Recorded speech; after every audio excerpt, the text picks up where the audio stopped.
What's up everybody, it's Critical. I just played Rugrats Scavenger Hunt for the Nintendo 64. Let's do this shit. Now let me ask you something. How many times have you wanted to be mauled by a bear but you didn't want to leave your house? Well, luckily for you, Rugrats Scavenger Hunt delivers that same experience from the comfort of your living room. This comes with 3 game types: shit, bullshit, and horse shit. They all pretty much play the same, the only difference between them is the aesthetics.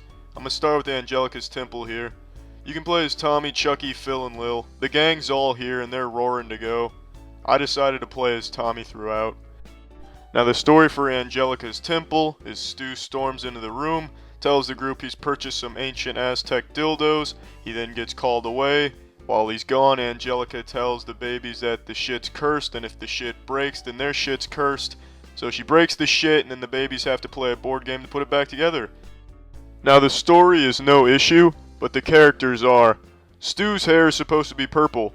That is not purple. That is something they just pulled out of Poseidon's asshole and slapped on his head. Phil and Lil are absolutely terrifying and they look like they're made out of Play-Doh.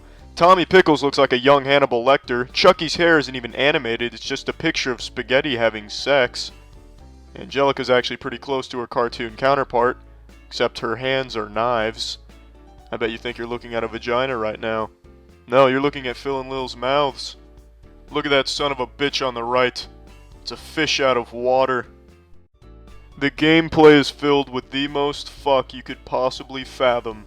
You spin your rattle, whatever number you land on, that's how many spaces you move. You want to land on the magnifying glass, that way you can search the room for puzzle pieces, and that's it.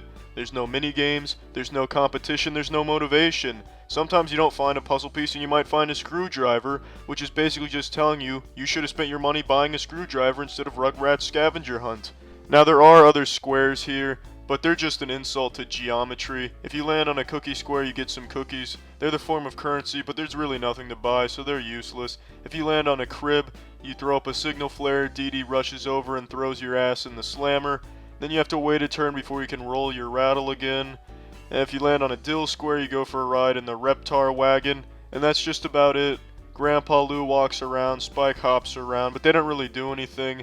Angelica's also there as well, and she's looking for cookies and puzzle pieces, and she's gonna find them, because she is a fucking cheater. And that's really all there is to the gameplay. Now the AI can sometimes be horrible, or it can sometimes be helpful. It varies.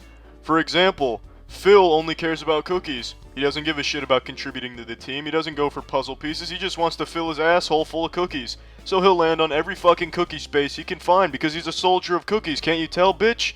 And Lil is in cahoots with Angelica. She was always delivering my puzzle pieces to her. And now I know some of you are thinking that maybe she's not a spy and that Angelica just places herself in strategic locations, giving her the optimal position to intercept Lil. But that's bullshit. Look at the top left of the screen.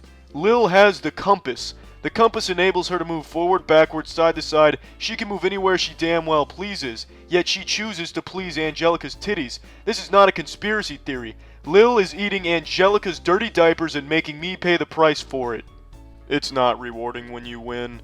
It takes approximately 30 minutes to finish a game, and when it's over you just feel like less of a human being. Pirate Treasure Hunt is just a little more fun than jumping into a volcano. The story to this one is, Stu drops a boat into a fish tank. The only difference between this and Angelica's Temple of Shitting is that it takes place underwater, and instead of searching for statue pieces, you're searching for underwater jello. Also, Spike's tail has a mind of its own in this area. Those are really the only differences between this and Angelica's Temple, so they're fundamentally the same game type. In Reptile Rally, you play as depressed dinosaurs. Chucky's hair has been reduced to a massive bonfire on top of his cranium. Phil looks like a Johnny Cash dinosaur. And really, Reptile Rally can go fuck itself. This is even worse than the other two. You don't even have an objective this time. You just walk around a giant rusty traffic cone that's oozing sperm and collect candy. It's just not a fun game type. The game itself isn't very much fun. Now why did I play this? This was actually one of the first Nintendo 64 games I got when I was younger, and I had liked this show, so when I was younger I was excited to play this.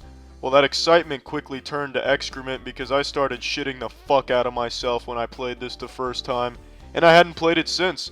and I'd only played it one time, so I haven't played it since. That shit. I've only played this once prior to me playing it now, so I wanted to see if it really was as shitty as I remember it being. There we go. That's the best way to explain that.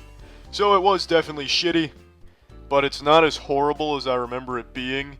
A lot of the character design stuff, though, is just because it's kind of old. It's not a very good game, but it's not shittier than a hippopotamus's asshole. Alright, well, that's it. See ya.